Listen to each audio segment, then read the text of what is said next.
Hello and welcome to the UKSIF Leadership Podcast and our very exciting 12 Days of UKSIF-mas series, where we will spend 12 days breaking down what we've been working on, big moves and big news in the sustainable finance sector.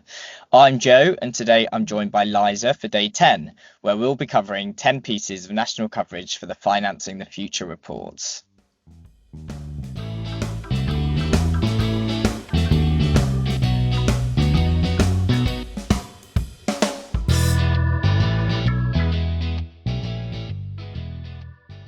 Liza, let's talk about 10 pieces of national media coverage gained from the Financing the Future reports. Tell us, what coverage did we get and how did it come about? Yeah, thanks, Joe. So if we discount any syndication, which does sometimes happen across press association publications, we got 10 pieces of original national media coverage from the 4 Financing the Future reports. Those were the 4 reports we released in a series from February to May 2024, and they looked at energy. That was the one in February, then the transport sector in March, then housing in April, and then finally financial services in May. So comparatively, that's pretty good going, especially given how tricky it can be to get coverage of reports like these in the national press, as opposed to the trade media, where it's often easier to get that cut through. That's in the context of a little over 50 pieces of national media coverage that UKSIF secured throughout the entire year. So about 1/5 of all national coverage we got this year was thanks to those reports. So obviously a real sort of gift for me and for our team. That coverage that we did get came from the Telegraph, the Financial Times, the Independent, the Scotsman, the Evening Standard, to name a few. And it came about through a few different avenues as well. So sometimes from the classic background briefing to embargoed press release and interview process, the kind of bread and butter stuff, to, in some other cases, a more rapid response being issued because something in those reports became really newsy and was super relevant, either because of an announcement from government or rumours of big moves in the policy landscape, and so we responded quickly then. Fantastic. Could you give me a sort of specific example of the latter? Yeah, so there was recently a news story actually that the Department for Transport were coming under some real pressure from certain quarters in the automotive sector to water down the ZEV mandate. That's the zero emissions vehicle mandate. And that comes after what we all remember in September 2023, when the government under Rishi Sunak rolled back their ICE vehicle mandate to 2035. That was the big phase out date that got scrapped or pushed back 5 years and had a big impact on investor confidence. So it was sort of like Groundhog Day. Oh my goodness, the rumor mill was churning with news that the ZEV mandate was going to be watered down or changed in some way, and that it was going to be a repeat of September 2023, and that investors were going to be upset all over again. And so when this story emerged, we realized immediately that it touched on several of the key calls in our report, such as, we wanted to see the government provide support for consumers to switch. We wanted to see an extension of the scrappage scheme that had taken place in London. We wanted to see an extension of that nationwide. That was one of our sort of suggested measures. Another would be reinstating the ICE vehicle mandate. Another might be a transport sector decarbonisation pathway. We think that's really essential. So there were a bunch of policy calls that were really relevant to this news story. So we issued a rapid response comment on that after hearing from some of our pension members that this kind of policy flip-flopping is exactly what upsets investor confidence and makes the UK a less attractive destination for investment. And that was covered in the Telegraph. So that was a really great result for us. So rapid response has actually been a new capacity build out for us, and it's helped us comment on all sorts of things, not just the Financing the Future reports. It's actually helped us comment on things like the news of Sheen listing and some of our opinions about due diligence and stewardship. And those comments got us in the Daily Mail, or, for example, when BP diluted their oil extraction targets, that was covered in the Eye and the Guardian when we commented on that. Fantastic. And looking at the reports at a whole, did any of them perform better in the media than others? Absolutely. Yeah, we started strong and then we actually ended strong as well. So the energy report launched first, as I said, and it got the most coverage of all the real economy reports. So that one landed in the FT, the Independent. Now that was syndicated to the Evening Standard and the Herald, but I won't cheat and count those. And then it was also covered a bit later in the Mirror, and all those stories led on this notion of investment loss for the UK, and some of the headlines were 63% of UK energy groups are planning moves away because to more sustainable markets, or we had some other headlines saying UK energy firms moving investments abroad due to lack of support, and that was great because we felt that those really reflected some of the key concerns that we had identified in that research. And so finally, a few months later, the talking points were actually covered again in a piece in the Scots that was looking at grid upgrades, and a new electricity superhighway, which was approved from Scotland into Yorkshire. Fantastic. And you said we ended strongly. What did that look like? Yeah, so that was the financial services report, our last report in May. Just got it out in time before the general election was called and the news cycle went completely mad. And that was that was covered in the Independent. Again, that was actually syndicated to the Evening Standard, which is nice, but again, not cheating. We also got coverage in the Star and Reuters.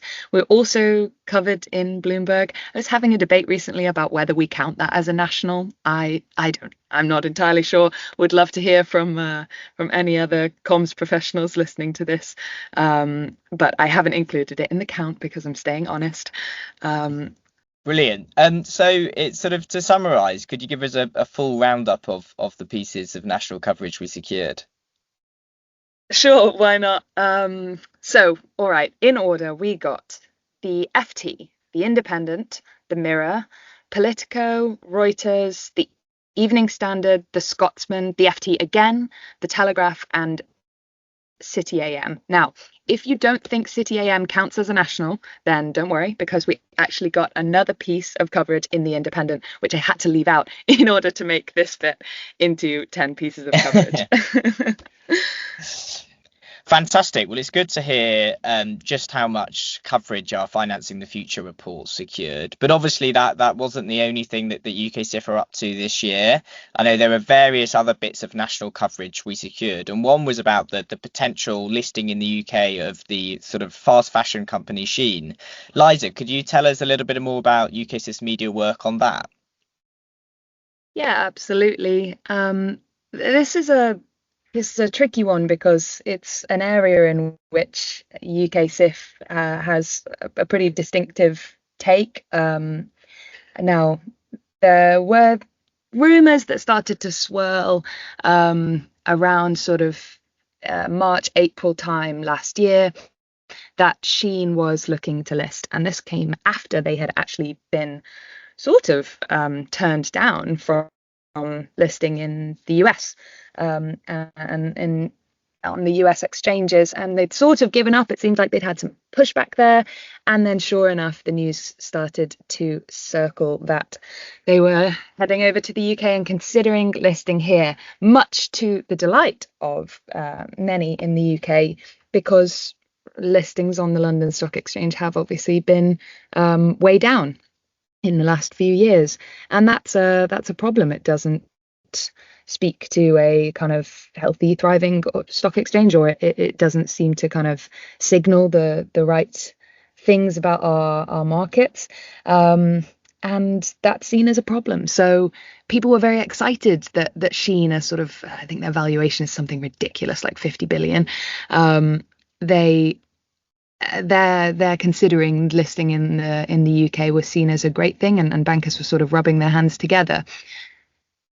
Now, we take a slightly different approach to that because obviously there have been repeated concerns about Shein's human rights record, and specifically their use of suppliers who have been found to engage in labour abuses, including modern slavery.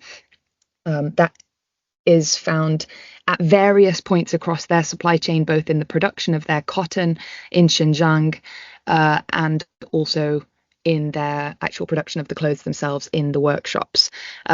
This all comes from a Swiss watchdog that has sort of led the way on that research, but also there was some extensive research that was conducted by Bloomberg in Germany, essentially doing sort of mass spectrometry work on some of the cotton that was used in Shein's products that proved, again, that it was produced in Xinjiang and therefore had a very, very high likelihood of having been produced by people in modern slavery conditions.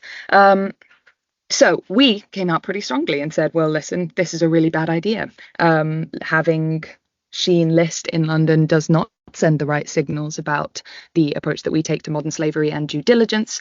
And we don't want London to become a listing place of last resort for companies with dubious human rights records. And that was covered in several publications, including the Daily Mail and Bloomberg and Reuters, and we were pleased to take a strong stance on that, even if it did mean going slightly against the grain of some of the others in the financial services sector. Yeah, and a really interesting example of in all the talk about climate change, it's important to remember social and governance in the work that we do as well. That's sort of exactly right. Yeah, and changing tack slightly, Liza, and we've talked a lot about sort of print media today. Could you just talk us through some of the highlights of UKSIF's year in broadcast? Yeah, absolutely. So we had a couple of broadcast appearances this year, which were always very exciting, especially for me. And so we were on CNBC just in the lead up to the election, talking about some of the manifesto pledges that had been made and comparing and contrasting some of the approaches that the various larger parties had taken. And then we were on GB News as well, which is perhaps an unusual place to find the UK Sustainable Investment and Finance Association, but we felt it was really important for us to sort of engage and to stand up for sustainability.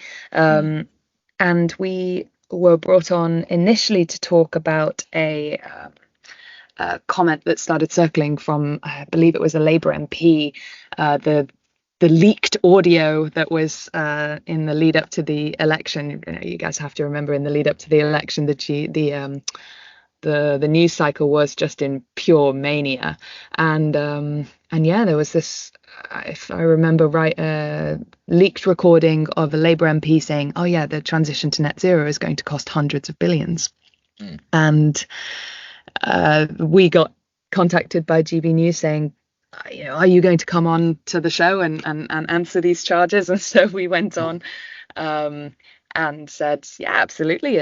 It's certainly true that hundreds of billions in investment are going to be required in order to make net zero a success. Now, what comes with that is jobs and growth across the country, and new opportunities, new businesses, new hotspots of industry. If we get the policy right, and the good news obviously is that there are easily hundreds of billions waiting in the wings and private investment that could be attracted to the UK, but only if we fix several of the problems that are currently deterring investment, such as our long planning wait times and our difficulty with grid connections. So we were brought onto GB News for that, and then another one we were talking about EVs and the difficulty of rolling out EVs and consumer demand, whether or not it was falling. And so again, we were talking about a lot of the talking points in our transport report. And it's always exciting to go on broadcast. We love going on broadcast, especially because it sort of really gives us the direct chance to get our messaging right across with no barriers. But certainly GB News is perhaps one of the more challenging places to do that. Yes, certainly robust conversations on both those occasions, but great for us to be able to kind of spread our message further. And I think that brings us to the end of our time. So thank you, Liza, and thank you so Thank you much so much. thank you so much to all our listeners for joining us on the 10th day of UKSIF-mas, and don't forget to tune in tomorrow for day 11. Remember to like and subscribe to be the first to hear our episodes.